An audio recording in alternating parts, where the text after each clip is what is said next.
வெற்றிவேல்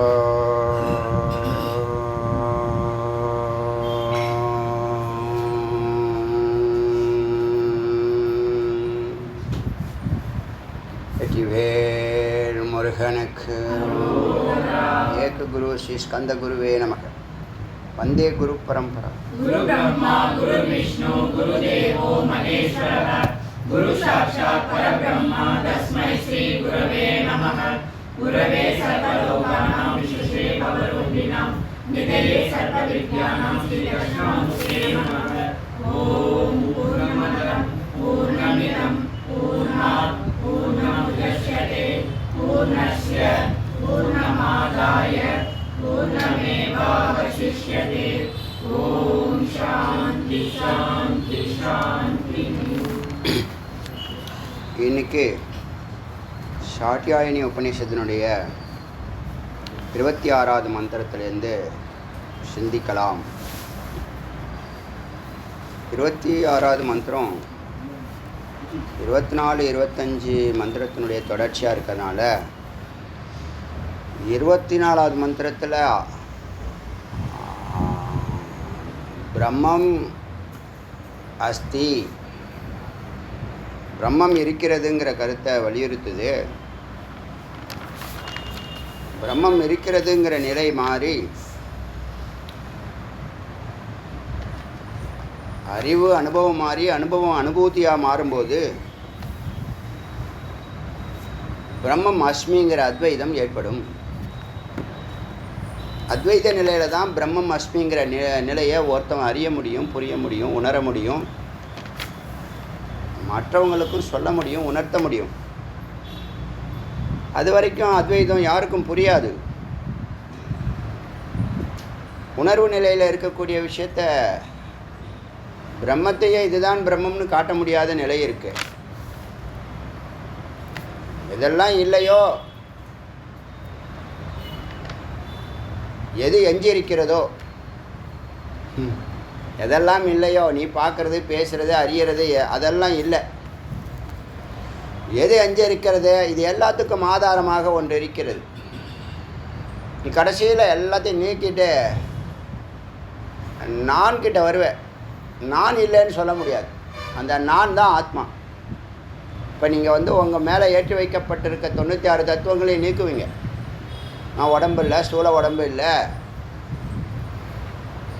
எலும்பு இல்லை, மஜ்ஜை இல்லை, தசை இல்லை, நாடி இல்லை, நரம்பு இல்லை, இதெல்லாம் நீக்குவேன். அப்புறம் நான் மனம் இல்லை, சித்தம் இல்லை, அகங்காரம் இல்லை, புத்தி இல்லை, பிராணன் அப்பானன் உதானன் சமானன் வியானன் குருகரன் தேவதத்தன் இந்த காற்றுக்களெல்லாம் இல்லை. நான் காரண உடம்பும் இல்லை, இருட்டும் இல்லை. இருட்டுக்குள்ளே இருக்கக்கூடிய எல்லாவற்றுக்கும் காரணமான ஈசனுக்கு ஆதாரமான நிர்குணமான வடிவமற்ற நாமமற்ற ரூபமற்ற ஆனந்த ஸ்வரூபம் நான். எப்படி இருக்க வேண்டியவன் எப்படி இருக்கான் பார்த்தீங்களா? எப்படி இருக்க வேண்டிய இந்த மனிதன் எப்படி இருக்கிறான் பார்த்தீங்களா? என்ன வாழ்க்கை வாழ்கிறான். அறியாமை தான். இப்போ தெரியுதில்ல அவன் அறியலைன்னு. ஏன்னா அவருக்கு நேரம் இல்லை. அவர் அங்கே போகிறாரு, இங்கே போகிறாரு, எங்கெங்கேயோ போகிறாரு. எங்கே போகிறாருன்னு நேற்று தான் பேசணுமே. எங்கெல்லாம் போகிறாரு, எதுக்கு போகிறாருன்னு தெரியல, எந்த குறிக்கோளும் தெரியலை. பணம் வந்தால் அமைதி வராது, ஆனந்தம் வராது, ஸ்வரூபம் வராது. பொருள் வரும், போகம் வரும், தாற்காலிகமாக நிற்கும், போயிடும். எத்தனை ஞாயிற்றுக்கிழமை வந்துருச்சு, எத்தனை திங்கக்கிழமை வந்துருச்சு, எத்தனை வெள்ளிக்கிழமை வந்துருச்சு. வருது நிற்குது போகுது, வருது நீங்கள் பார்த்துட்டு தானே இருக்கீங்க. அதெல்லாம் வர நிற்கும், போயிட்டே இருக்கும். நம்ம தான் அதுக்கு பேர் வச்சுருக்கோம் திங்கக்கிழமை, செவ்வாய்க்கிழமை, புதன்கிழமை. நேரம் வருவதும் இல்லை, போவதும் இல்லை. ஒரு ஐடென்டிஃபிகேஷன் இல்லைன்னா பைத்தியம் முடிச்சிடும் நமக்கு. அதனால் ஒரு ஐடென்டிஃபிகேஷனுக்காக இது நேற்று, இது இன்றைக்கி, இது நாளைக்கு அப்படின்னு நம்ம சொல்லிகிட்டு இருக்கோம். போட்டோம். இப்போ இந்த அஸ்தி பிரம்மம் அஸ்தின்னு சொல்கிறது எது வரைக்கும்னா துவைத்தம் இருக்கிற வரைக்கும். உடம்பில் இருக்கிறவன், அன்னமயத்தில் இருக்கிறவன் உடம்புக்கு பெயிண்ட் அடித்து வெள்ளை பெயிண்ட்டு, பச்சை பெயிண்ட்டு, வெள்ளை பெயிண்ட்டு, கருப்பு பெயிண்ட்டு, சிவப்பு பெயிண்ட்லாம் அடித்து உடம்ப ரொம்ப பாதுகாப்பாக வச்சுருந்து அலங்காரம் பண்ணி பாதுகாப்பாக வச்சுருப்பான். எல்லா வேலைக்கு சாப்பிடுவான், தவற மாட்டான். என்ன கருத்தும் கண்ணுமா இருப்பாங்க, கண்ணும் கருத்துமா இருப்பாங்க. அதை தாண்டி அவன் பிராணமயம கோஷம் போய் உள்ள இவ்வளோ நிகழ்ச்சிகள் நடக்குது, அதுக்கு காரணமாக காற்றாக தான் இருக்குன்னு கடந்து அப்புறம் மனம் சொர்க்கலோகம் ஆடணும், பாடணும், குதிக்கணும், ஓடணும், உட்காரணும், அதெல்லாம் பண்ணி எல்லாம் என்ஜாய் பண்ண பிற்பாடு ரொம்ப ஊர்வசி மேனகாலாம் பார்த்துட்டு அந்த அம்மா எல்லாம் முடிஞ்சிச்சு, புண்ணியம் தீர்ந்து போச்சு, கீழே இறங்குங்க தம்பி, அடுத்தவள புண்ணியெல்லாம் சேர்த்துக்கிட்டு ஒரு 50 ஜென்மா கழித்து வாங்க, உங்களை மறுபடியும் நாங்கள் டான்ஸ் ஆடுறோம் அப்படி சொல்லி என்ன பண்ணி விட்ருவாங்க, கீழே இறக்கி விட்ருவாங்க. இப்போ பக்தி யோகத்தில் சித்தியானவங்க கூட என்ன பண்ணுறாங்க, வீடு மனைவி மக்கள் நோய் தீர்க்கணும், பணம் வேணும், அது நிரந்தரமாக இருக்கும்னு நினச்சிட்டு இருக்கான். இதெல்லாம் நீ சேர்க்குறதெல்லாம் இறையும்பா, நீ ஏற்றுறதெல்லாம் இறங்கும். நீ செஞ்சதெல்லாம் நீ செய்து வச்சுருக்க, செயற்கையாக பண்ணி வச்சுருக்கிறது எல்லாம் என்னவாயிடும், தோன்றும் நிற்கும் மறைஞ்சு போகும். அதை நம்புகிற, அது ஒரு படிக்கட்டு, அதுக்கு மேலே ஏறணுங்கிற புத்தி இல்லை, சொல்லிக் கொடுக்க ஆளே இல்லை, ஒரு தேடல் இல்லை, புரிதல் இல்லை, குரு இல்லை. அதனால் தனக்கு என்னெல்லாம் தோணுதோ அதெல்லாம் பண்ணிட்டு கிடக்கிறது. கேட்டால் நான் நல்லதாக செய்யணும், நல்லதாக செய்யணும், நல்லதாக செய்யணும், என்னத்தை நல்லதாக செய்யணும், நல்லா படித்து நல்லா வேலைக்கு போய் நல்லா வீடு கட்டி நல்லா கல்யாணம் பண்ணி நல்லா குழந்தை பெற்று நல்லா வாழ்ந்து அப்புறம் நல்லா சாக வேண்டியதுதான். அப்புறம் மறுபடியும் நல்லா பிறந்து நல்லா அது ஒன்று தான் தெரியுது, நல்லதாவது தெரிஞ்சிருக்க, அதை பாராட்டணும். அவர் நிரந்தரமான முடிவு கட்ட தெரியல, என்ன நடக்குதுங்கிறத புரிஞ்சிக்க முடியல, வீட்டில் என்ன நடக்குதுன்னு புரிஞ்சிக்க முடியல, ஆஃபீஸில் என்ன நடக்குது புரிஞ்சிக்க முடியல, சொசைட்டியில் என்ன நடக்குதுன்னு புரிஞ்சிக்க முடியல. எல்லாம் கண்மூடித்தனம், ஏதோ ஒன்று நடந்துட்டுருக்கு, நம்ம வேலையை நம்ம பார்ப்போம் அப்படின்னு என்ன பண்ணிகிட்டு இருக்கான், ஒரு 100 மீட்டர் மட்டும் பார்க்குறான், அதிலே பயணிக்கிறான். அதில் என்ன கிடைக்குதோ வாங்கி சாப்பிட்டுட்டு ஆகார விகாரம் மைத்துனம் பயம் மரணத்தில் செத்து போகிறான். இப்போ இந்த பிராணமயம் மனோமயமாக மாறி மனோமயம் விஞ்ஞானமயமாக மாறணும்னா ஹிருதயத்திலேருந்து புரோமதிக்கு உன்னுடைய சைத்தன்யம் சித்தானது பயணிக்கணும்னா, புரோமதிக்கு ஏறணும்னா அங்கே குரு வேணும். குரு சொல்லக்கூடிய வாக்கு உங்களுக்கு உள்ளே வரணும், புரியணும், உணரணும், அறியணும். அதுக்கு தான் இந்த 2000 ஆடியோ. புரோமதிக்கு உங்களை அழைச்சிட்டு வர்றதுக்கு தான் இந்த 2000 ஆடியோ. இந்த 2000 ஆடியோ இருந்தால் உனக்கு சர்வகி நிலை ஆட்டோமேட்டிக்காக வரும். ஒழுங்காக கேட்டால் உத்தம அதிகாரியாக இருந்தால் கண்டிஷனல் அப்ளைடு. நானும் தான் கேட்டேன், எங்கள் வீட்டுக்காரங்க தான் கச்சேரி போனார், நுழையுது. இந்த பள்ளி அந்த வால் இன்னும் நுழையில, அது நுழைஞ்சிச்சுன்னா எல்லாம் நுழைஞ்சிருவோங்கிற மாதிரி அறகுறையாக இருந்தால் அறிவும் இல்லாமல் அனுபவமும் இல்லாமல் ஜட மாதிரி உட்காந்து ஏந்து போகிறதுல என்ன பிரயோஜனம்? ஒரு விசாரம் பண்ணணும், வீட்டில் போய் அதை அனலைஸ் பண்ணணும், டிஸ்கஸ் பண்ணணும், மனனம் பண்ணணும். சில பேர்லாம் டே 1லேருந்து வார்த்தையை கேட்டோன்னே டக்குன்னு மனனத்துக்கு போகிறாங்க. நீங்கள் கேட்டுக்கிட்டே இருங்க, எல்லாத்தையும் லபக்குன்னு இந்த போட்டு கிணத்துக்குள்ளே கல்லை போட்ட மாதிரி எல்லாத்தையும் வாங்கிக்கிட்டே இருங்க. எப்போ நிறைய போகுது, எப்போ அது மனனத்துக்கு வரப்போகுதுன்னு தெரியலை. ஆனால் அதோடு அப்படியே முடிச்சு போயிடுது. அதை பற்றி மீண்டும் சிந்திக்கிறதே இல்லை. ஆர்வம் இல்லையா, நேரம் இல்லையா, அறிவு இல்லையா, அது அதிகாரித்துவம் இருக்குது. அங்கே இந்த 2000 ஆடியோவை ஒழுங்காக சின்சியராக சிரத்தையாக தீர்க்ககால நிரந்தரியா அப்படிங்கிற அந்த 6 தத்துவத்தில் அனுஷ்டானம் பண்ணுனா நிச்சயமாக புரோமதிக்கு ஏறிடும். புரோமதி விஞ்ஞானமய கோஷம். அங்கே தான் நீங்கள் வெளிச்சத்தை பார்ப்பீர்கள், ஆனந்த மயத்தை பார்ப்பீர்கள், ஒரு விதமான சுகத்தை அனுபவிப்பீர்கள், ஒரு விதமான அமைதியை அனுபவிப்பீர்கள். ஜீவராசிகள் இடத்துல அன்பு ஏற்படும். அது வரைக்கும் இந்த வார்த்தைகளுக்கெல்லாம் அர்த்தம் தெரியாத வாழ்க்கை தான் வாழ்ந்துட்டு இருந்தோம். இந்த புரோமதிக்கு அழைச்சிட்டு போகிறதுக்கு இந்த 2000 ஆடியோஸ் இருக்குதுன்னு சொன்னால், புரோமத்திலேருந்து சகசிராரம் அழைச்சிட்டு போகிறது தான் மனனம். மனனமும் நிதித்தியாசனம். மனனம்னா என்ன? ஒரே வார்த்தை சொன்னேன், ஆ சந்தேகம் இல்லாமல் அது புரிதல். வார்த்தையாக 2 வார்த்தை சொன்னேன். மனநம்னா மத் சித்தக மத் பரக, என்னையே நினச்சிட்டு இருக்கிறது, என்னையே நோக்கி பயணிக்கிறது. என்னையே நோக்கினா என்ன நோக்கி இல்லை, உங்களுக்குள்ளே இருக்கக்கூடிய சத்தை நோக்கி சித்தானது அதே சிந்திக்கிறது, அதை நோக்கி பயணிக்கிறது மனனம். நிதித்தியாசனம்னா என்ன, ஸ்வஸ்திதம், அதாவது விசாரமும் தியானமும் கலந்த கலவை தான் நிதித்தியாசனம். அதனுடைய முடிவு என்னன்னா சம்சித்தம், சித்து சத்தியில் சிவயோக சிவபோகத்தை அனுபவித்து ஸ்வரூபியாய் நிற்பதே ஆனந்த அனுபூதி. நான் முன்னாடியே சொன்ன அது ஒரு லோகமாக இருக்குது, சத்துங்கிறது ஒரு லோகமாக இருக்குது, எல்லாத்துக்கும் ஆதாரமான பெரிய வட்டமாக இருக்குது.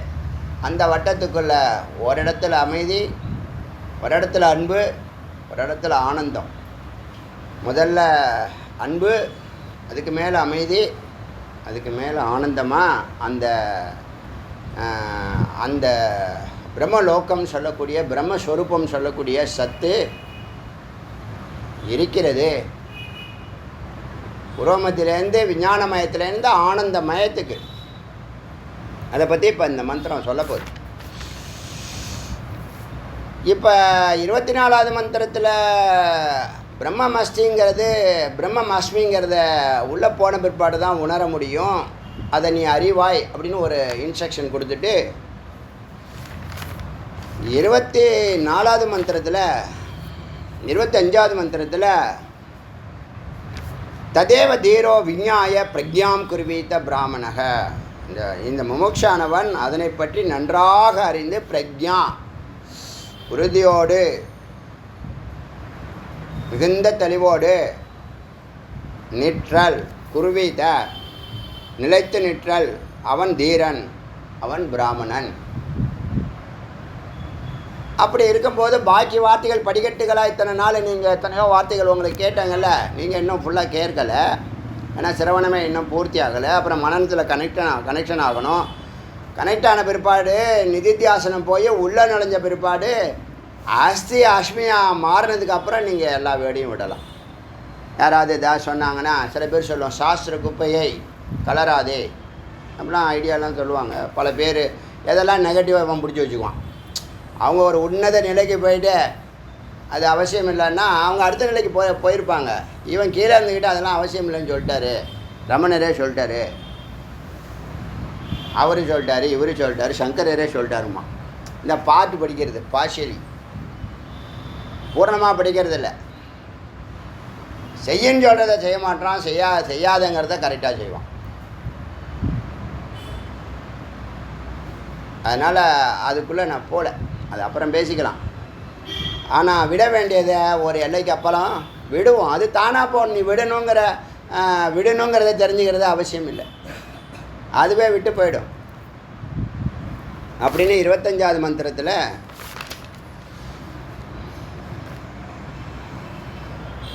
நீ உறுதியாக நிற்க வேண்டும், நன்றாக அறிந்து உறுதியாக நிற்க வேண்டும். எதில்? அகம் பிரம்மாஸ்மிங்கிற அறிவில் எந்த சந்தேகமும் இல்லாமல் உறுதியாக நிற்றல் வேண்டும்னு சொன்னிச்சு. இப்போ இன்றைக்கி அதை இன்னும் பலப்படுத்துது. அகம் பிரம்மாஸ்மிங்கிற அந்த உணர்வில் ஆனந்த மயத்தில் இந்த புரோமத்தி அவருடைய சன்னதிக்கு வந்தாச்சு. அது உங்களுக்கு எளிமையாக புரியறதுக்காக சொல்கிறேன். இப்போ நீங்கள் கோயிலுக்குள்ளே நுழையிறதுக்கு முன்னாடி எத்தனையோ மனநிலையில் இருந்திருப்பீங்க. கோயிலுக்குள்ளே நுழைஞ்சா முதல்ல செல்லு எடுத்துன்னு போகக்கூடாது. செல்லு எடுத்துன்னு போனால் அதை நீங்கள் சைலண்ட் பண்ணி வச்சிடணும். உள்ளே போனதுலேருந்து வெளியில் வர வரைக்கும் செல்லை ஓப்பன் பண்ணவே கூடாது. இல்லைன்னா நீ கோயிலுக்கு போகிறது அவசியமே இல்லை. நீ அங்கே போகிறதுலையே நீ அந்த ஃபோனை அட்டன் பண்ணிக்கிட்டு மூடை மாற்றிக்கிட்டு மற்றவன் மூடையும் கெடுத்துக்கிட்டு போர்டை எழுதி வச்சாலும் அது கீழே நின்று பேசிக்கிட்டு மனுஷனா மாடா நீ? உனக்கு எப்படி சொல்கிறது? எழுதி போட்டிருக்கான், அது கீழே நின்று பேசுகிறான்.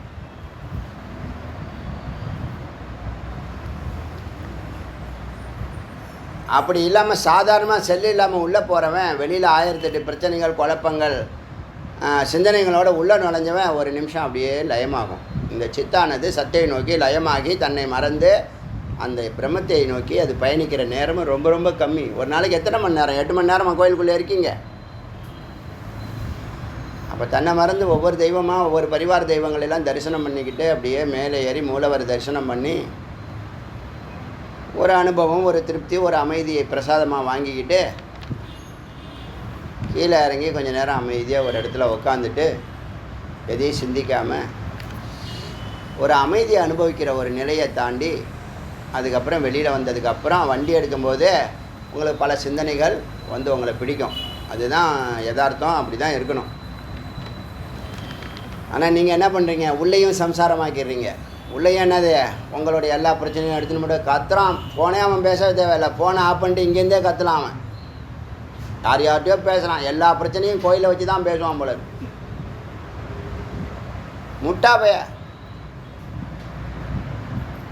எள்ளும் கொள்ளும் சாப்பிடுவான் போல.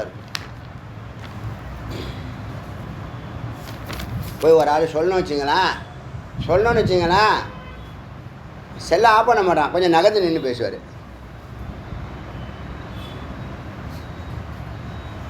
அறிவு ஜீவிகள்.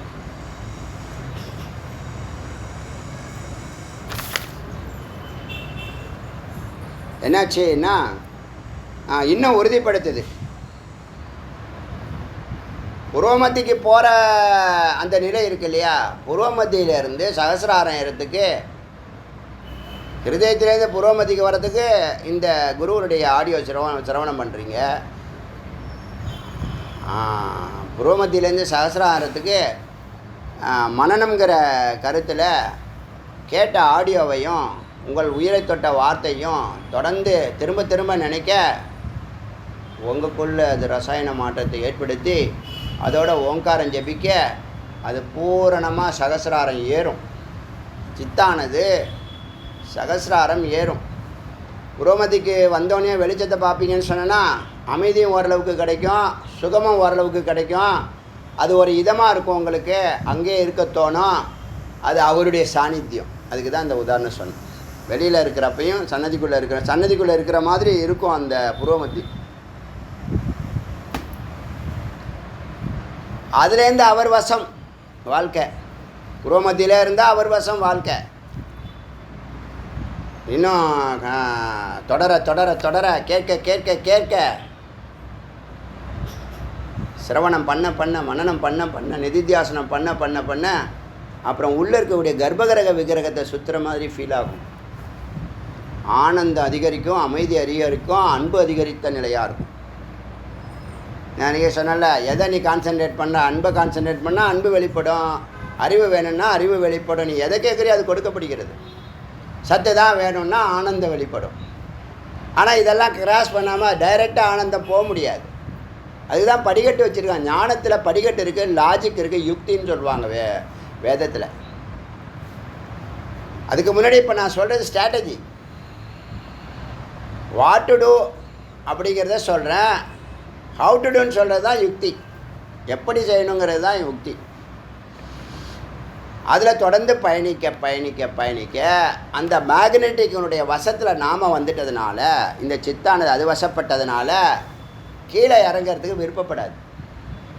மறுபடியும் புருவமத்தியிலேருந்து நான் ஹிருதயத்துக்கு போகிறேன், நாபிக்கு போகிறேன், மூலாதாரத்தில் போய் பழையபடி படுத்து கிடக்கிறேன்னு சொல்லாது. ஏன்னா அங்கே சுகமாக இது வரைக்கும் அடையாத சுகமாக பழைய நினைவுகள்லாம் வரும். ஏன்னா அங்கேருந்து தானே வந்திருக்கு. இன்பத்திலேருந்து தான் கீழே இறங்கியிருக்கு. அதனால தான் தன்னுடைய இடத்த நோக்கி அது தெரிஞ்சோ தெரியாமலோ தேடிக்கிட்டே இருக்குது. அங்கே போகணும், அங்கே போய் சேர்ந்தால் போதும், அங்கே தான் நிம்மதி. எப்படி ஒரு 10 நாள் வெளியூர் போயிட்டு வந்தவங்க வீட்டுக்கு வரும்போது எப்படி நம்ம வீட்டுக்குள்ளே போய் சோஃபாவில் இந்த சூட்கேஸ் அதெல்லாம் அந்த பக்கம் போட்டு அப்படி கொஞ்சம் நேரம் உட்காரோம், எடுத்து அரேஞ்ச் பண்ணுறதுக்கு முன்னாடியே கொஞ்சம் நேரம் உட்கார, அப்பாடா நம்ம வீடு வந்துச்சு, ஒரு பெரிய நிம்மதியாக இருக்கும். அது குடிசை வீடாக இருக்கலாம், ஓட்டு வீடாக இருக்கலாம், மாடி வீடாக இருக்கலாம். அது மாதிரி தன்னுடைய சகசிராரம் தான் தன்னுடைய இருப்பிடம். வர வேண்டிய இடத்துக்கு போய் சேரணும் போய் சேரணும் போய் சேரணும். எத்தனை கோடி ஜென்மா முயற்சி பண்ணி. ஏன்னா மாயா அவங்க மூளையை கேப்சர் பண்ணி அழைச்சிட்டு போய்டுன்னு சொல்கிறாரு. மாயா துரத்தையா அதெல்லாம் கடந்து புருவமத்தியிலேருந்து வசப்பட்டு நிதித்தியாசனத்துக்கு அதிகமான கவனத்தை செலுத்த ஆரம்பிச்சிடும். அது என்ன ஆகும்னா அது நிஷ்டையில் போய் நிறுத்தும். ஒன்றில் நிற்கக்கூடிய எது அனுபூதியோ எது ஆனந்தமோ அதில் நிலைத்து நிற்கிற ஒரு நிலை, ஒரு உன்னத நிலை. அதுக்கு மேலே நிலையே இல்லை, அதுக்கு மேலே ஆனந்தமும் இல்லை. பரமானந்தம், பிரம்மானந்தம். பிரம்மானந்தத்தை அங்கே அனுபவிக்கலாம், அனுபூதி செய்ய. ஏன்னா அது லோகமாக இருக்குது. நீதான் அது உன்னுடைய இன்னொரு பாட்டு. அது பல முகம் இருக்கு இல்லையா மனிதனுக்கு? அதில் இறுதி முகம், எல்லாருக்கும் நன்மை பயக்கக்கூடிய முகம் ஆனந்த ஸ்வரூபம். அந்த நிலைக்கு போகிறதுக்கு உன்னுடைய ஃப்ரீக்குவென்சியை குறைக்கணும். கண்ணை மூடுனா தான் சொன்னேன், கண்ணு தான் இறுதி உங்களை தடுக்கக்கூடிய தீய சக்தியாக. ஞானேந்திரியம் ஞானத்தை செய்யாமல் கர்மத்தை பண்ணிக்கிட்டு இருக்குது. ஞானேந்திரியத்தை அறிவால் தான் வெல்ல முடியும். அந்த அறிவு அதுக்கு புகட்ட அது கேட்க என்ன பண்ணும்? தன்னுடைய இருப்பிடத்தை நோக்கி தானே பயணிக்கும், நகரும். அங்கே நீ அதை உறுதிப்படுத்திக்க, அதிலே நிற்க. வித்ய பிரம்ம வேதனம், பிரம்மத்தை நன்றாக உணர்ந்து அனுபூதியுடன் வாழ்வாய். அப்படி வாழ பிரம்ம வித்யாம், இந்த வித்யாவானது பால்யம் ச நிர்வித்யம் முனிராத்மக, எந்த ஒரு குழப்பமோ தயக்கமும் இல்லாமல், எந்த துயரமும் இல்லாமல் ஆத்மவான் பவதி, ஆத்மாவானாகிறாய். ஜீவாத்மாவானவன் பரமாத்மாவாகிறாய். ஒரு ஆத்மா உடம்பெடுத்தா ஜீவாத்மா, சத்தோட சேர்ந்த உடம்பை விட்டால் பரமாத்மா. ஆத்மா தான் நாம் பேர் வச்சுருக்கோம். உபாதி சேர்ந்தா, உடம்பு சேர்ந்தா ஜீவாத்மா, உடம்பை விட்டால் பரமாத்மா. அந்த நிலையை அங்கே அடையிற முனிர் ஆத்மானா, ஆத்மவான். அங்கே மனிதன் முனிவனாகிறான்.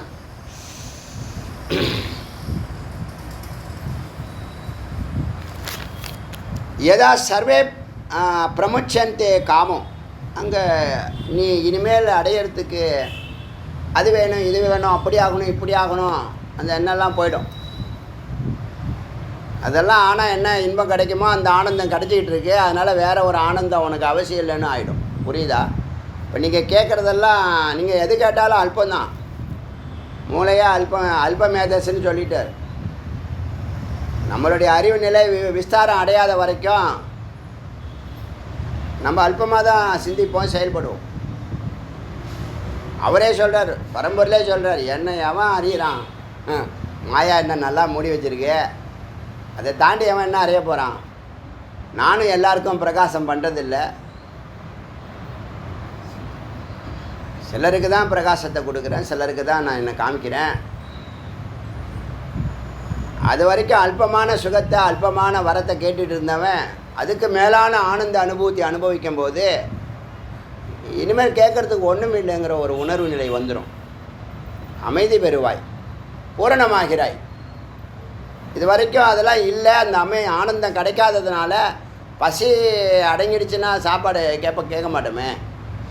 அது மாதிரி ஆனந்தம் வேணும் ஆனந்தம் வேணும் ஆனந்தம் வேணும் தான் நம்மளுடைய தேடல் இருக்குது. அது நமக்கு தெரியலை. ஆனந்தத்தை தான் தேடுறோம். அந்த ஆனந்தம் நிரந்தரமாக இருக்கணும்னு தேடுறோம். அது சகசிராரத்தில் சத்துஸ்வரூபமாக இருக்கு. அதுக்கு பேர் ஈசன்னு சொல்லலாம், சிவப்பரம்பொருள்னு சொல்லலாம். தோன்றாதது, அது நிர்குணமாக இருக்கிறதுனால பேர் வைக்காமல் வடிவத்தை கொடுக்காம அன்பே சிவம், அறிவே சிவம், ஆனந்தமே சிவம். அன்பே சிவம் எல்லாருக்கும் தெரியும், அறிவே சிவம் யாருக்கும் தெரியறதில்ல. பிராக்யான் பிரம்மம்னு சொன்னால் அறிவே சிவம்னு அர்த்தம். ஆத்மா ஆனந்த ஸ்வரூபக அதெல்லாம் இருக்குது, மந்திரம் இருக்குது. நம்ம இதில் மனனத்தில் அதெல்லாம் பார்க்க போகிறோம், தத்துவமிச்சில் பார்க்க போகிறோம். ஏற்கனவே பேசுனதான் புள்ளி வச்சுட்டே வந்ததுனால அதெல்லாம் நீங்கள் நினைவில் வச்சுருக்க மாட்டீங்க. ஆனால் உங்களுக்குள்ளே போயிருக்கோம். அதெல்லாம் கனெக்ட் பண்ணும்போது உங்களுக்கு ஆனந்தம் பெருகும். எதா சர்வே பிரமுச்சந்தே காமம், எந்த காமமும் இனிமேல் உனக்கு கிடையாது. ஆசை, எந்த ஆசையும் எதுக்கும் ஆசைப்பட மாட்டேன், அமைதியாக இருப்பேன். ஆசை ஹிருதி ஆசிரியதா, அங்கே தான் இந்த புருவமத்திலேருந்தே சகசிராரங்கிற சகசிராரம் தான் பிரம்மலோகம். அங்கே தான் நம்ம அதை புரியத்து ஹிருதுன்னு சொன்னிச்சு. ஹிருதுனா நடுப்பகுதின்னு அர்த்தம். அது நம்ம சாதாரணமாக நெஞ்சிலையும் நடுப்பகுதின்னு சொல்லலாம், நாபியையும் நடுப்பகுதின்னு சொல்லலாம், புருவமத்தியையும் நடுப்பகுதின்னு சொல்லலாம், சகசிராரத்தையும் நடுப்பகுதின்னு சொல்லலாம். யோகத்தில் சகசிராரத்தை தான் நடுப்பகுதின்னு சொல்கிறாங்க. அங்கே ஹிருதியாஸ்திரதா இந்த சித்தானது அந்த சத்துடைய லோகத்துக்குள்ளே நுழைந்து ஆசிரித்தாம் புகலிடம் மத்பரகன்னு சொன்னீங்கல்ல, மச்சித்தக அதையே சிந்திச்சு மத்பரக அதையே குறிக்கோளாக நின்னல, அங்கே உனக்கு கதவு திறந்து உள்ளே நுழையிற, பிரம்மஸ்வரூபத்துக்குள்ளே நுழையிற. அங்கே யார் இருப்பாங்க? நீ மட்டும்தான் இருப்ப. ஆனந்தம் இருக்கும், அமைதி இருக்கும், அன்பு ஸ்வரூபமாக இருப்ப. ஆஹா, சொல்ல முடியாத வார்த்தைகளால் சொல்ல முடியாத அனுபூதி. அதை ஹிருதயாசிரித்தான்னு பேர். அவன் அதுக்குள்ளே வந்து சேர்ந்துட்டான் பயணத்தை, அவன் தான் கிருதகிருத்தியன்னு பேர். வந்த வேலையை செய்து முடித்தவன். பாக்கியெல்லாம் ஏமாளி பசங்க. பரோட்டா சாப்பிட்டுட்டு, போண்டா சாப்பிட்டுட்டு, பால்கோவா சாப்பிட்டுட்டு, நான் கார்லிக் எங்கே வரலையே, அது வந்துட்டு நான் கார்லிக் பட்டர் மசாலா அப்படின்னு கேட்டு வாங்கிட்டு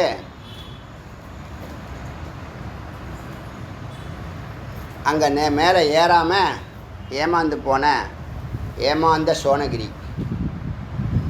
சோனகிரின்னு என்ன தெரியுமா அர்த்தம்? தங்கமலைன்னு அர்த்தம். அண்ணாமலையாருக்கு இன்னொரு பேர் சோனகிரி. தத்துவ யுகத்தில் அவர் சோனகிரி, தங்கமலை. அப்புறம் துவாபரில் வெள்ளி, அப்புறம் திரேத்தால காப்பர். அப்போ கலியுகத்தில் திருடிட்டு போயிடுவான், பேத்துட்டு போயிடுவான்ட்டு டக்குன்னு உருவத்தை கொஞ்சம் மேலே தான் கருங்கல்லாம் தன்னை மாற்றி வச்சுருக்காரு. நம்மளால் என்ன பண்ணுவான்? பேத்துட்டு போயிடுவான், பேத்துட்டு எக்ஸ்போர்ட் பண்ணிடுவான். அப்புறமா அண்ணாமலை அங்கே இதில் இருக்கும், ஆஸ்திரேலியாவில் இருக்கும், இல்லைன்னா அமெரிக்காவில் இருக்கும். சோனகிரின்னு பேர். அந்த காலத்து திட்டம்போது கூட இப்படி தான் திட்டுவாங்க, ஏமாந்த சோனகிரியாக இருக்காதரா.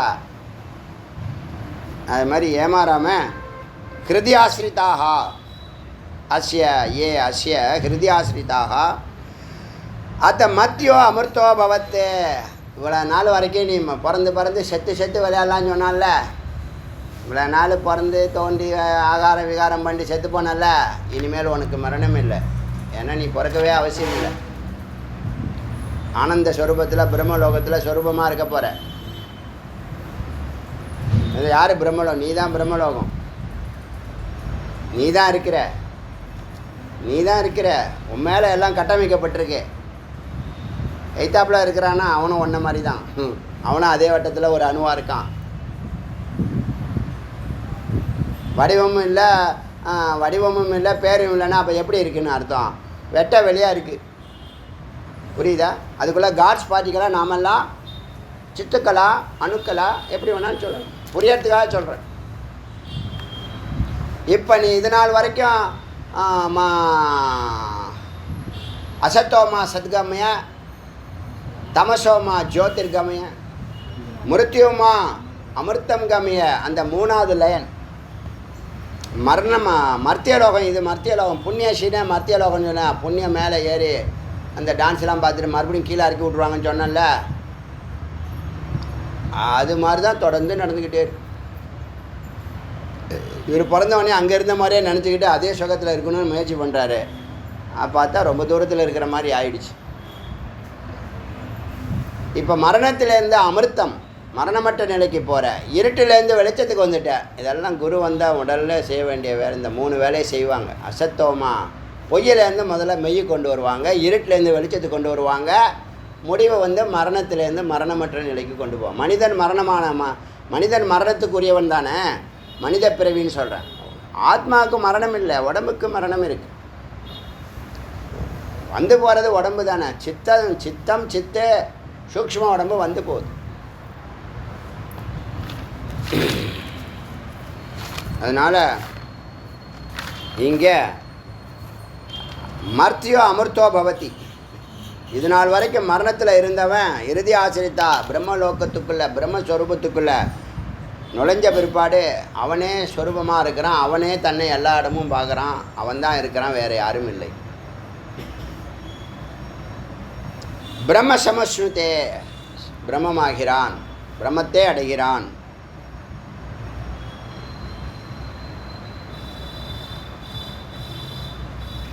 இது நீண்ட தியானம், நீண்ட தவத்தினால் நடக்கக்கூடிய ஒரு நிகழ்ச்சி. சிவயோகம், சிவபோகம். அத கலு சோமிய பரிவிராஜ்யம் நைஷிகம். சரி, இப்போ இந்த பயணத்தில் தடைகள் வரும். எப்படி தடைகள் வரும்னா, பிரம்மஞானம் இல்லைன்னு சொன்னால் வழி தவறிடுவாங்க. நல்லா புரிஞ்சுங்க, எல்லா இடத்துலையும் ஞானந்தாங்க வேலை செய்யுது, ஞானந்தான் நமக்கு வழி நடத்துது. நல்லா உள்வாங்கிங்க. அறிவு இல்லைன்னா நீ ஜெயிக்க முடியாது. அறிவு இல்லைன்னா உனக்கு அன்பு தெரியாது, அறிவு தெரியாது, ஆனந்தம் தெரியாது, அமைதி தெரியாது. ஆனால் அறிவை மிகுந்த விரைந்து அறியணும். இப்போ நீ இந்த சந்நியாசம்னா என்ன, அதுக்கான தேவையான அறிவு என்னன்னு தெரிஞ்சிக்காமல் அதுக்குள்ளே போனீங்கன்னா அதுக்கு தான் நம்ம அதை வேண்டான்னு சொல்கிறோம். ஏன் வேண்டான்னு சொல்கிறோன்னா, அது தானாக நடக்குதுன்னா சிரவணமும் மனனமும் முடித்து ஞானம் பெற்ற பிற்பாடு உள்ளே போகிறது. நல்லா புரிஞ்சுங்க. அதுக்குள்ளே போய் ஞானம் வருதுங்கிறது ரெண்டாவது பட்சம். அதுக்குள்ளே போகிறதுக்கே ஒரு ஞானம் வேணும், பெரிய ஞானம் அது. ஏன்னா போயிட்டு திரும்ப முடியாதுங்க. போனால் ஒன் வே தான். அங்கே கிரகஸ்தம் இன்றைக்கி இப்படி இருக்கலாம், அப்படி இருக்கலாம், அப்படி இருக்கலாம், எப்படி வேணாலும் இருக்கலாம். கிரகஸ்தத்தில், வனப்பிரசத்தில் எப்படி வேணாலும் இருக்கலாம். சந்நியாசத்தில் அது ஒரு அக்னி பாதை. அது மிகச்சரியாக இருக்கிறதுக்கு உனக்கு யோகிதை இல்லைன்னு சொன்னால் நீ போகவே கூடாது. அதை சொல்லி இப்போ போய் அப்படி தப்பாக போனவன், அறிவில்லாமல் போனவன், அவசரத்தில் போனவன், தோல்வி மனப்பான்மையில் போனவன், வாழ்க்கையில் விரக்தி அடைஞ்சவன், பிஸ்னஸில் லாஸ் ஆனவன், ஒய்ஃபுக்கிட்ட கோச்சிட்டு போனவன், ட்ராஜடி நடந்திருக்கும், கல்யாணம் ஆகியிருக்காது, குழந்த பிறந்திருக்க, ஏதாவது ஒரு பெரிய ட்ராஜடியில் அவர் தூண்டப்பட்டு பிஸ்னஸ் லாஸ் ஆகி வெக்ஸ் ஆகி யாரையும் பார்க்க மாட்டேன், யார்ட்டையும் பேச மாட்டேன், நான் மீமலைக்கு போகிறேன்னு போயிட்டு என்ன பண்ணுவாங்க? போய் என்ன பண்ண முடியும்? என்ன பண்ணுவேன் சொல்லு?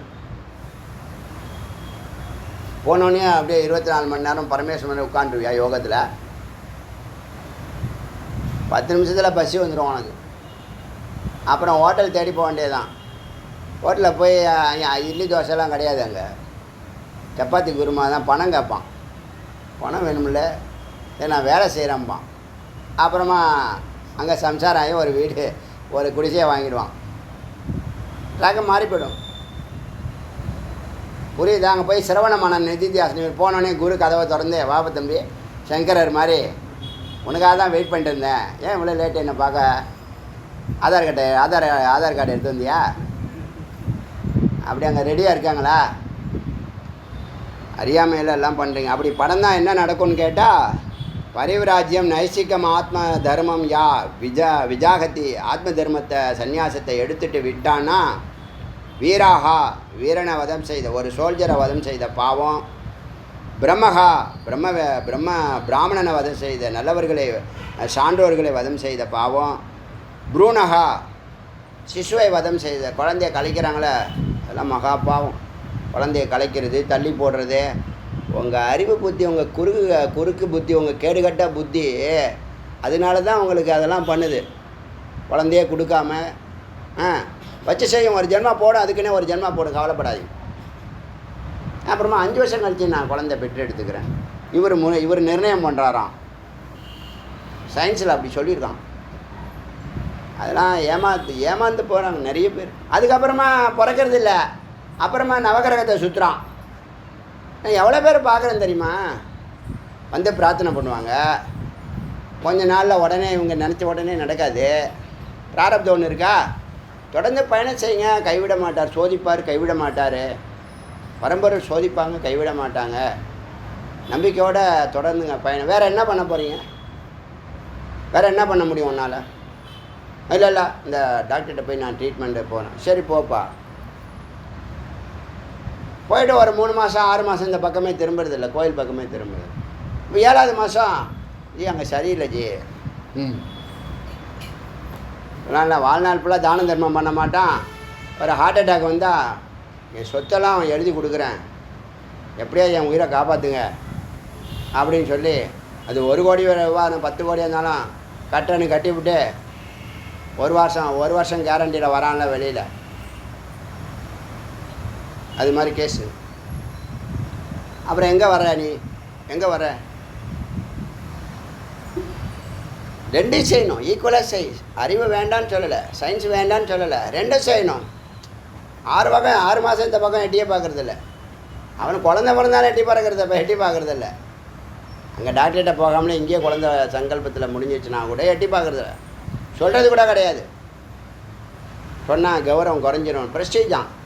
அதுக்கு தான் அந்த கடைசி 1% இருக்குது. 33% பக்திக்கு, 33% யோகத்துக்கு, 33% ஞானத்துக்கு, 1% எதுக்கு தெரியுமா? நீ கடவுளுக்கு திரும்பி செலுத்தக்கூடிய நன்றி உணர்வுக்காக. நன்றிங்கிறது சஹஸ்ராரம் பிரம்மலோகத்துக்கு அழைச்சிட்டு போகக்கூடிய நாடி. அது தெரிஞ்சுங்க. அந்த நாடி ஓப்பனாக தான் உனக்கு நன்றி உணர்வே ஏற்படும். இல்லைன்னா அறிவு இருந்தால் தான் அன்பு இருக்குன்னு அன்பு தெரியும்னு சொன்னல, அது மாதிரி கதை. இவன் என்ன பண்ணுறான்? புரூனாகா குழந்தைய கலைக்கிறது, சிசு வதம் பண்ணுறது, இதெல்லாம் பாவம். புரூனாகா பாதகி ஆகிடுவான். அந்த இத்தனை பாவம் செஞ்சதுக்கு சன்னியாசம் எடுத்துகிட்டு சன்னியாசத்தை விடுறது. இமா வைஷ்ணவி நிஷ்டா பரித்தியஜதி. இப்படி இந்த நிஷ்டையை விடுறவன் ஸ்தனோபவதி திருடனாகிறான். குருத்தல்போ பவதி குரு துரோகம் பண்ணவனாகிறான். மித்ர துர்கா, அதாவது நட்புக்கு கலங்க விளைவிச்சவனாக இருக்கான். கிருத்தகன நன்றி கேட்டவனாக இருக்கான். சர்வ அஸ்மால லோகான் பிரத்யோத் பவதி. அவன் எந்த லோகத்திலையும் அவன் வாழ முடியாது. விழுந்தான், கீழானவன். ஆச்சா, ததேத் அதை பற்றி ஒரு ரிக்கு சொல்லுது. ஸ்தேன திருட்டு, சுராப்பா ஒயின் சாப்பிட்றது, குரு தல்பகாம் குரு துரோகம், மித்ர துர்கதே நட்புக்கு துரோகம், நட்புக்கு கலங்கம், நிஷ்கிருத்தே இதுக்கெல்லாம் பரிகாரம் இருக்குது. இதுக்கெல்லாம் கூட பரிகாரம் இருக்குது, சுத்தியாகும். வியக்தம் அவ்வியக்தம் விதுருத்த விஷ்ணுலிங்கம். இந்த சந்நியாசம் எடுத்துண்டு அதை தெஜ விட்டால் நான் சுத்தையே, எந்த பரிகாரத்தினாலையும் அந்த அகிலத்தில் எங்கேயும் பரிகாரம் உனக்கு கிடையாது. தியக்த்வா விஷ்ணுலிங்கம். அதனால் இந்த மார்க்கத்தில், விஷ்ணு மார்க்கத்தில் அந்தர்பகிவா யக ஸ்வ ஆசிரமே சேவத்தே அனாசிரமம். ஸ்வ ஆசிரமத்தை விட்டுட்டு வேறு எந்த ஆசிரமத்துக்கு இனிமேல் நீ போக முடியாது. சன்னியாசத்துக்கு போனவன் திரும்ப நான் கிரகஸ்தத்துக்கு வரேன், வனப்பிரசத்துக்கு வரேன்லாம் நீ சொல்ல முடியாது. அனாசிரமம் ஆகிடுவேன். அதனால் என்ன ஆகுன்னா பிரத்யாபத்தி பஜத்தே. போகிற ஒவ்வொரு இடத்துலையும் உன்னை திட்டுவான், உன்னை ஏளனம் பேசுவான், உன்னை அவதூறு பேசுவாங்க, என்ன சொல்லுவாங்க, பழி சொல்லுவாங்க. பஜத்தே வாத்தி மூட, உன்னை மூடன்னு சொல்லுவாங்க. எல்லா இடத்துலையும் துக்கத்தை அனுபவிப்பேன், முட்டா வேலைன்னு சொல்லுவாங்க. ஏன் ஏஷா கதிகி, உனக்கு கதியே கிடையாது, நீ எங்கேயுமே போக முடியாது. கல்பகோட்டாப்பி துஷ்டா, கல்பகோடி வருஷங்கள் ஆனாலும் உனக்கு முக்தி கிடையாது. தியக்த்வா சர்வாசிரமாந்தீரோ, எல்லா ஆசிரமத்தையும் விட்டு தானே இங்கே மோட்ச ஆசிரமம்னு சொல்லக்கூடிய சன்னியாசத்துக்கு வந்த. சிரமம் நீண்ட முயற்சிக்கு அப்புறமா தான் இந்த மோட்ச தர்மத்துக்கு வந்த. இந்த ஆசிரமத்தையும் விட்டால் என்னாகும்? மோட்ச ஆசிரமம் பரிபிரஷ்டோ கெட்டு போச்சுன்னா ந கதி ஸ்திய வித்தியதே, உனக்கு கதி கிடையாது, வேறு கதியே கிடையாது.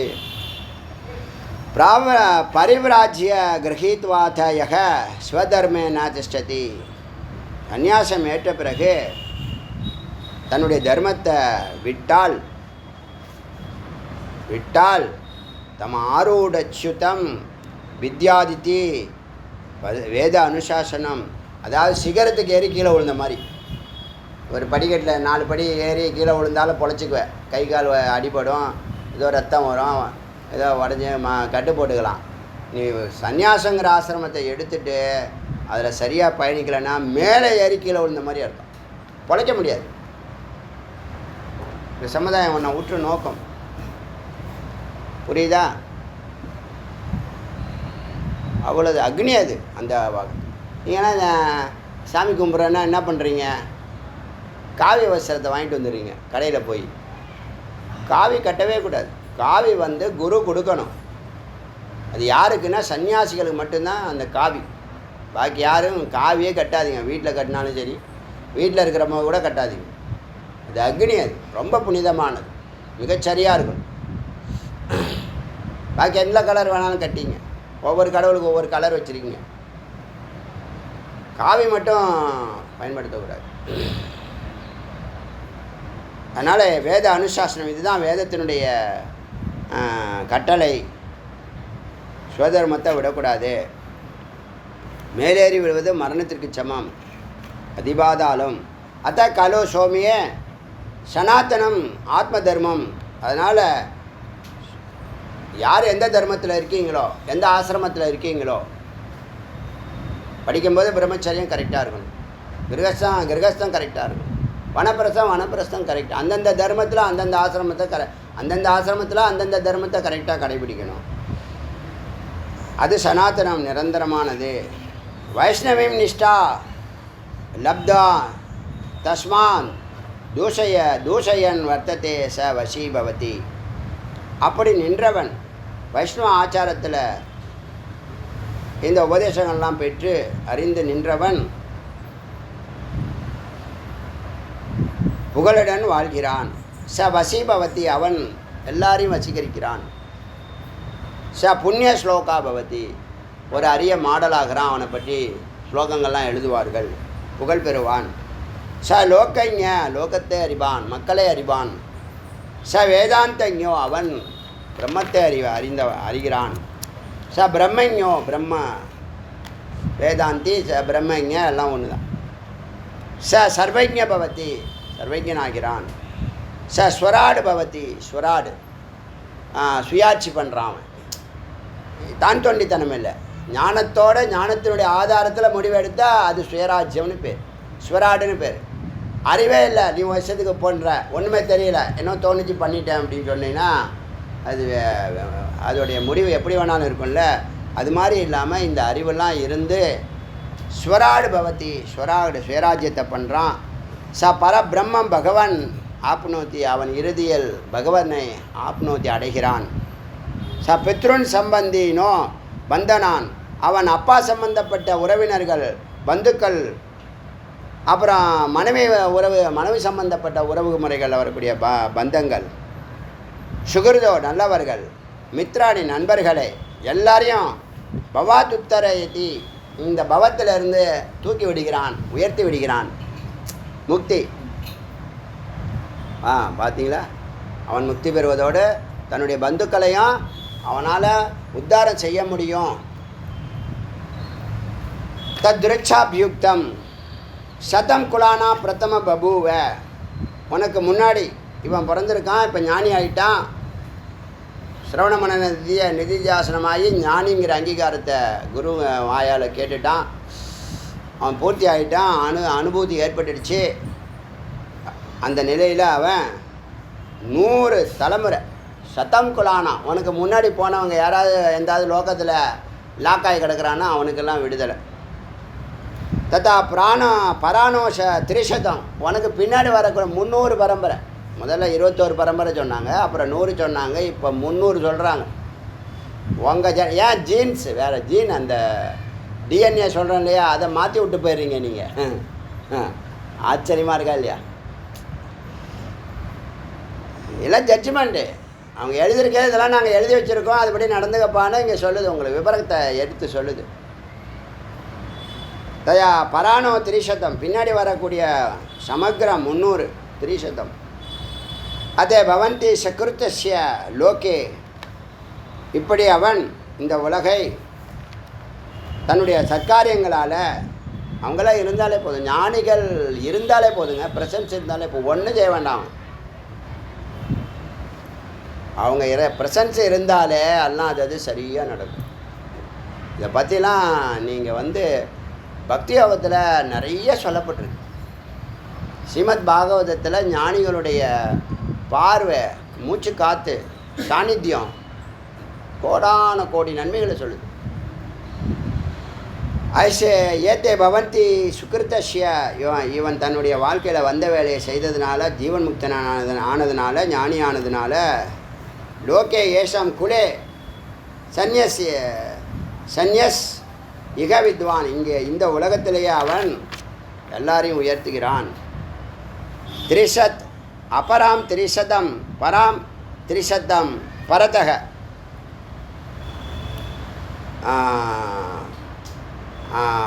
இந்த பின்னாடி வரக்கூடிய ஜென்ரேஷன் இருக்குல்ல, முன்னாடி வந்து 100, அப்புறம் பின்னாடி அதே இன்னொரு மந்திரம் 30 30 30ன்னு சொல்லணும். பரான் உத்தராயி யர்மிஷ்டக உத்தராயத்தி தூக்கி விடுகிறான், முன்னேற்றி விடுகிறான். எத்தனை? 30 பீடிகள்.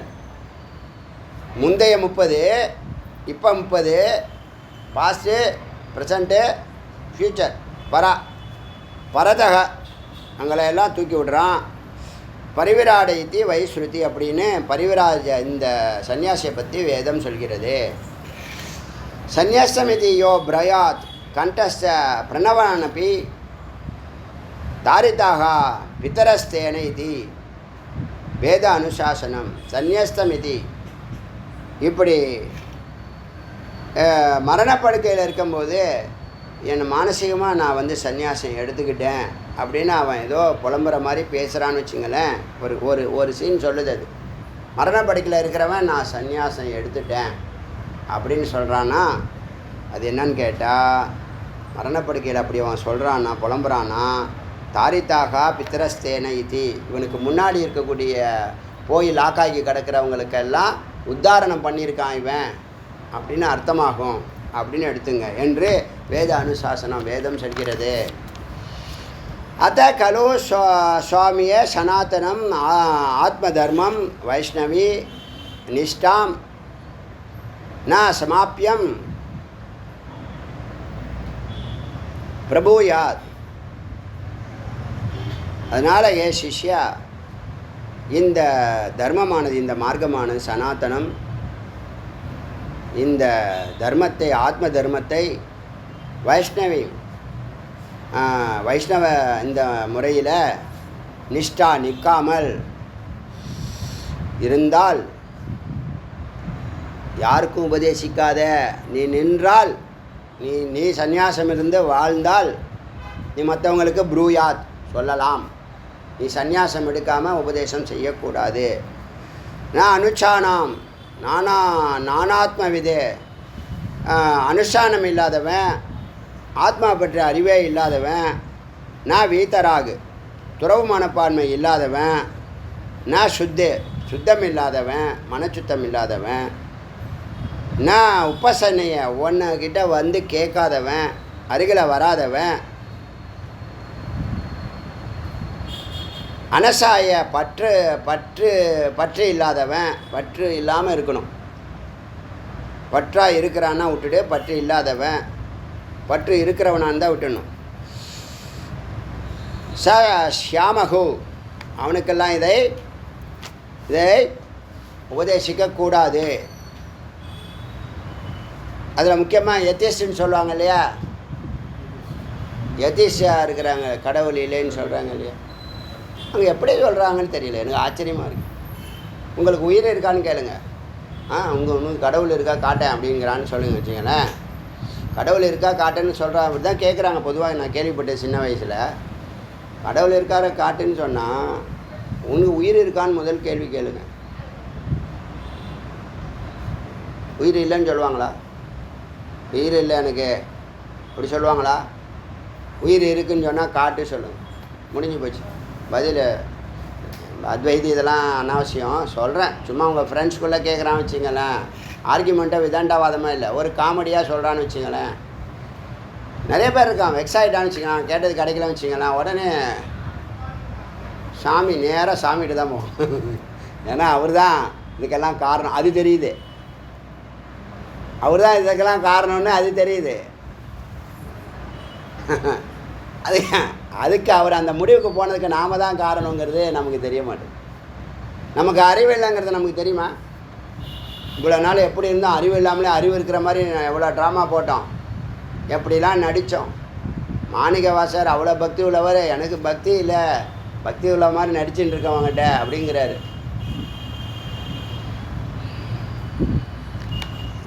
அதனால் எத்திஸ்டுக்கு உபதேசம் பண்ணாத, ஆர்குமெண்ட்டும் பண்ணாத, விதண்டாவாதம் பண்ணாத, விட்டுடு. அவன் நீ சொன்னதாப்பா கரெக்டுப்பா அப்படின்னு விட்டுடுங்க, ஈஸியாக போயிடும். அவங்க கூட சேர்ந்துருங்க. ரெண்டாவது ஸ்டபன்னா தலை வணங்காது. எனக்கு ஒரு ஐடியா இருக்குன்னு அது ஒரு தனியாக, அது ஒரு ஆமை மாதிரி போகும், எங்கேயாவது போகும். ஆமைக்கு ஒரு ரூட் இருக்கா? அது எங்கேயாவது போகும், எப்படியெல்லாம் போகும், வயலில் எப்படியாவது ஒரு ரூட்லேயே போகும். அது பார்த்து பாருங்கள், கரெக்டாக அது அந்த இதில் போகும், ஒரு ட்ராக்கில் போகும். அவங்களுக்கெல்லாம் உபதேசம் பண்ணாதீங்க. ததேத்த திருச்சாம், அதை பற்றி ஒரு இருக்கு. வித்யாகாவை பிராமணம் ஆஜகமம், பிராமணம் ஆஜகாம் கோபாய மா. இந்த பிரம்மஞானமானது இந்த முமோக்ஷிட்ட பிரம்மத்தை அறிஞ்சவன்கிட்ட போய் சொல்லுதான், என்னை காப்பாற்றுப்பா, கண்டவன்ட்டே விட்டுறாத என்ன அப்படி கேட்குதான். நான் உனக்கு நிதி சிவ அதிஷ்டே இகமஸ்மி. அசூய தீயவர்களுக்கோ அனுர்னு பொய் சொல்கிறவன்ட்டையோ ஷட்டா கபடதாரிகளுக்கோ மாமா புரூயா சொல்லாதப்பா, என்னுடைய ரகசியங்களை சொல்லாது. இப்போ யாருக்கு சொல்லாதீங்கன்னு தெரியுமா சொல்லியிருக்கே? கேடுகட்டவன், ஃபனட்டிக்ஸு, எத்திஸ்ட்டு, ஸ்டபர்னு, இவங்களுக்கெல்லாம் சொல்லாதீங்கன்னு தான் சொல்லியிருக்கு. இதில் அதில் ஒரு ட்விஸ்ட் வைக்கிறோம் நாங்கள், இவங்களுக்கே சொல்லிக் கொடுக்காத அப்படின்னு சொல்லியிருக்கு. ஷட்டாயா மா புரூயா வீரியவதி. மற்றவங்களுக்கு நல்லவருக்கு சொல்லிக் கொடுத்தீங்கன்னா நான் வீரியம் பெறுகிறேன், பலம் பெறுகிறேன். ஆமாம், சத்குருவாக இருந்தாங்கன்னா அவங்கள பேசுகிற பேச்சு நல்லவர்களை தொட்டால் அவர்கள் ஜீவன் முக்தர்கள் ஆகும்போது அவர்கள் பேரானந்தத்தை அடைவார்கள். அதனால் நான் பலம் பெறுகிறேன்னு சொல்லுது. தப்பானவர்களுக்கு சொல்லிக் கொடுக்காத. யம ஏஷ வித்யாச்சுவி பிரமத்த அப்படின்னு யாருக்கெல்லாம் சொல்லிக் கொடுக்கக்கூடாதுன்னு கேட்டால், இந்த வித்யாவை பற்றி ஒன்றுமே தெரியாதவன், பிரமத்த அலட்சியமாக இருக்கிறவன், மேதாவினா தன்னை மேதாவியாக நினச்சிக்கிறான், பிரம்மச்சரியம் இல்லை, அப்பன்னா கிட்டக்க வரலை, தேடி வரலை, அஸ்மான் இமான் உபசன்னம் தேடி வரலை, தேடி வந்தானா சமயக் பரீட்சையா வந்தாலும் அவனை சேர்த்துக்காத, டக்குன்னு சேர்த்துறாத. அவன் கிளாஸ் ஒழுங்காக வருவானா, விட்டு வருவானா, என்னைக்காவது வருவானா, வேலை வெட்டியிலனா வருவானா, அதெல்லாம் பார்த்து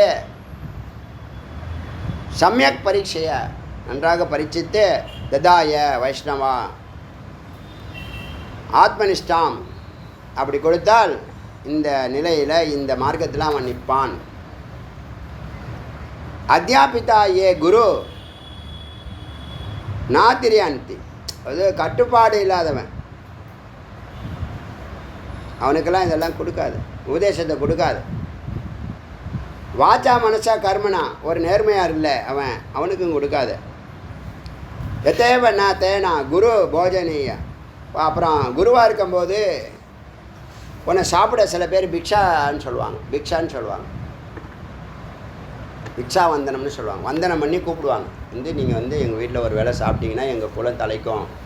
அதான் கோடி நன்மைகள் இருக்குது, அதெல்லாம் புராணங்களில் இருக்கட்டும். அப்படி பிக்ஷா வந்தனம் பண்ணாத உங்கள் வீட்டில் சாப்பிடாத. எதாச்சா அன்னம்னா குணக்தி சுருத்தம், அதாவது ஆடம்பரத்துக்கு செய்கிறது, பெருமைக்காக செய்கிறவன். குருவை கூப்பிட்றாங்கன்னு வீட்டுக்கு மரியாதை இருக்குது, அதுபடி மரியாதை இல்லாமல் ஒரு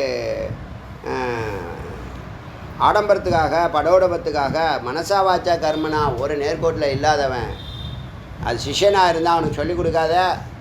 நேர்கோட்டில் இல்லாத வெல்விஷராக இருந்தாலும் சாப்பாடுக்கு வாங்கன்னு கூப்பிட்டாலும் போகாத. குரு ரேவ பரோ தர்ம. அதனால் இறுதி வந்துட்டோம். 39வது மந்திரம் வந்துட்டோம்.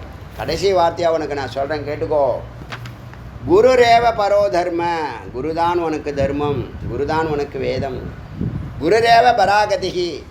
அவரே உனக்கு பரமகதி, புகலிடம். ஏகாட்சரம் பிரதாத்தாரம். உனக்கு ஏகாட்சரத்தை உபதேசம் பண்ண போகிறாரு.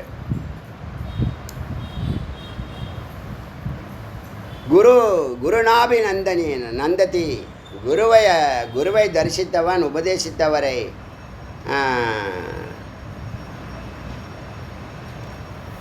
உபதேசித்தவரை புகழாதவன். அவன் கற்ற வேதம், தபம், விரதம், கடாம்புவத.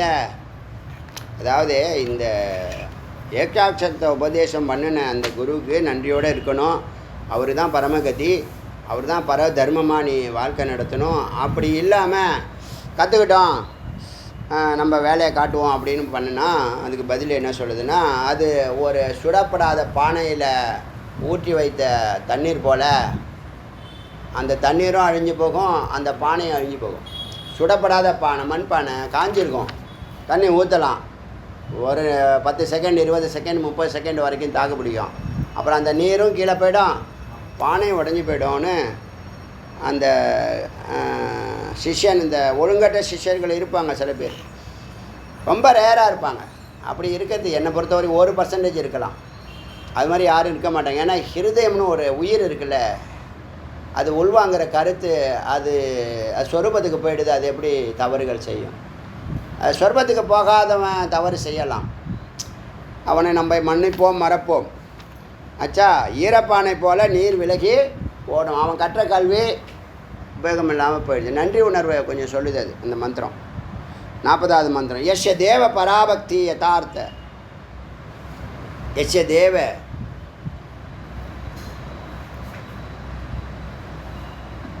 யஸ்ய தேவ பராபக்தி. எப்படி இறைவன்கிட்ட பராபக்தி வச்சிருக்கிறானோ ஒரு சிஷ்யன், ஒரு பக்தன், அர்த்த அதே மாதிரி தேவதா குரு, அப்படி குருக்கிட்ட நடந்துக்கணும். ச பிரம்மவித்து பரமப்பிரேயாதித்தி வேதானுசனம்.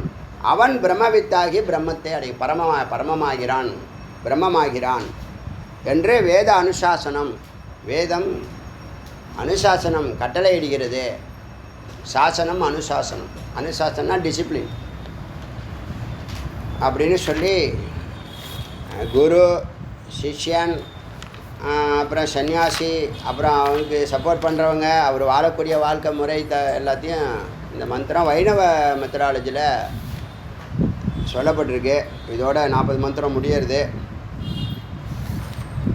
முருகப்பெருமானுடைய கருணையினால்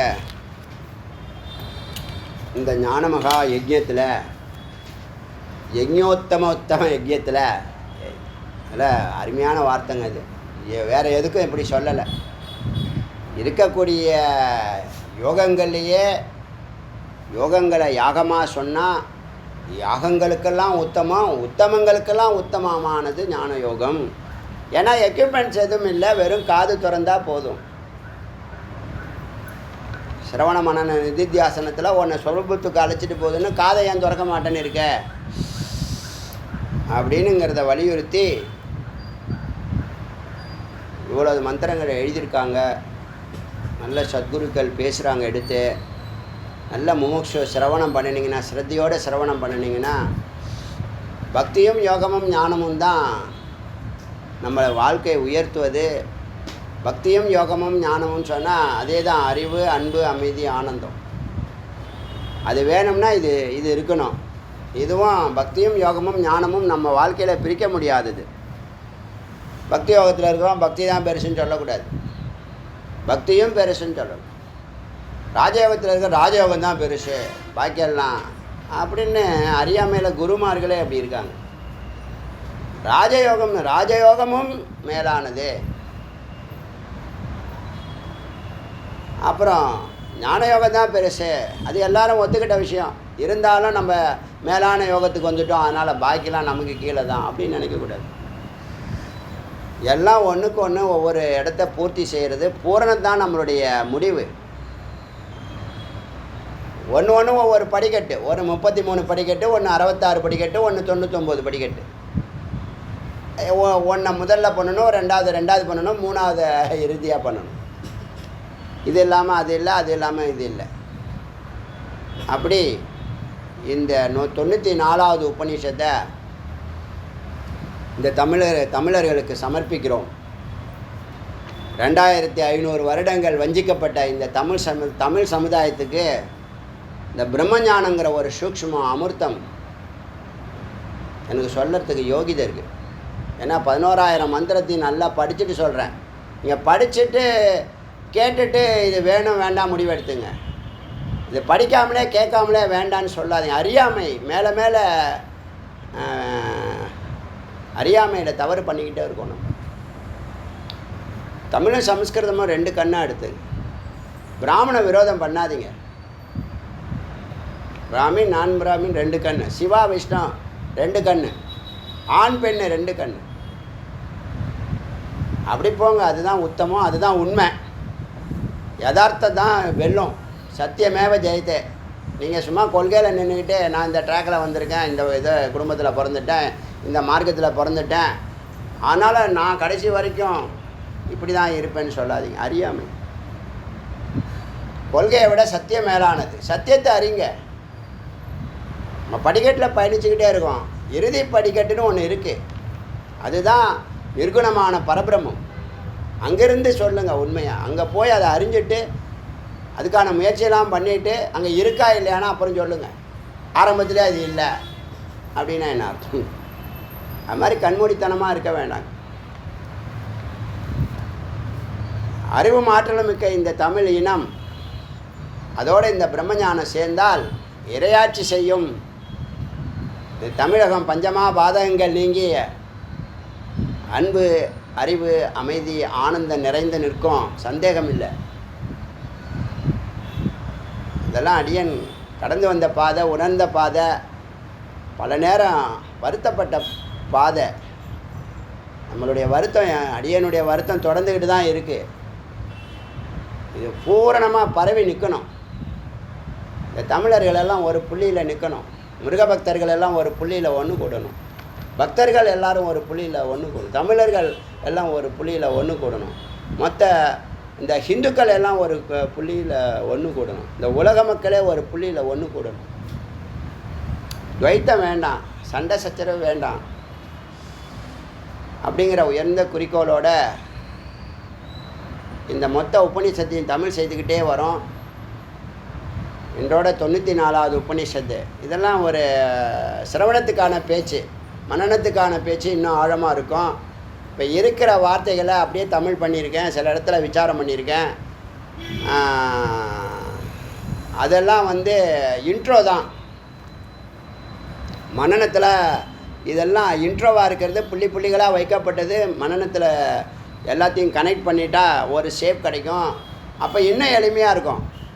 என்னை பொறுத்த வரைக்கும் இந்த எளிமைப்படுத்துறது நமக்கு ரொம்ப பிரியமானது. கைவந்த கலையாகவும் இறைவன் கொடுத்த வரமாக நினைக்கிறேன் நான். எல்லாரும் சொல்கிற முதல் வார்த்தை நல்லா புரியுது, எளிமையாக இருக்குது, சாதாரண பேச்சு தமிழில் இருக்குதுன்னு சொல்கிறேன். அதான் யதார்த்தமாக இரு, எப்போதும் போல இரு, யதார்த்தமாக இரு.